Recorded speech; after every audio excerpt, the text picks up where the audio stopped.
কমলগঞ্জে যথাযোগ্য ধর্মীয় ভাবগাম্ভীর্যের মধ্য দিয়ে পবিত্র বরকতময় আশুরা উদযাপন এবং হজরত মাওলানা শাহ মোহাম্মদ মোশাররফ আলী রহমাতুল্লাহি আলাইহ এর পঞ্চম ইন্তেকাল বার্ষিকী উপলক্ষে ইসালে সাওয়াব ও দোয়া মাহফিল অনুষ্ঠিত হয়েছে।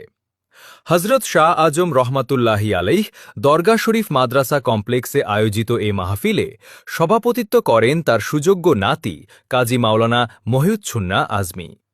অনুষ্ঠানে পবিত্র খতমে কুরআন, খতমে খাজেগান, দালাইলুল খাইরাত, হিজবুল বাহার, মিলাদ ও বিশেষ দোয়া অনুষ্ঠিত হয়। এতে স্থানীয় গণ্যমান্য ব্যক্তিবর্গ, আলেম উলামা, রাজনৈতিক নেতৃবৃন্দ এবং অসংখ্য ধর্মপ্রাণ মুসল্লি ও ভক্তবৃন্দ অংশগ্রহণ করেন। মাহফিল শেষে দেশ, জাতি, মুসলিম উম্মাহর শান্তি ও সমৃদ্ধি এবং মরহুম হজরত মাওলানা শাহ মোহাম্মদ মোশাররফ আলী রহমাতুল্লাহি আলাইহ এর রুহের মাগফিরাত কামনা করে বিশেষ মোনাজাত পরিচালনা করেন হজরত মাওলানা ইদ্রিস আলী সাহেব।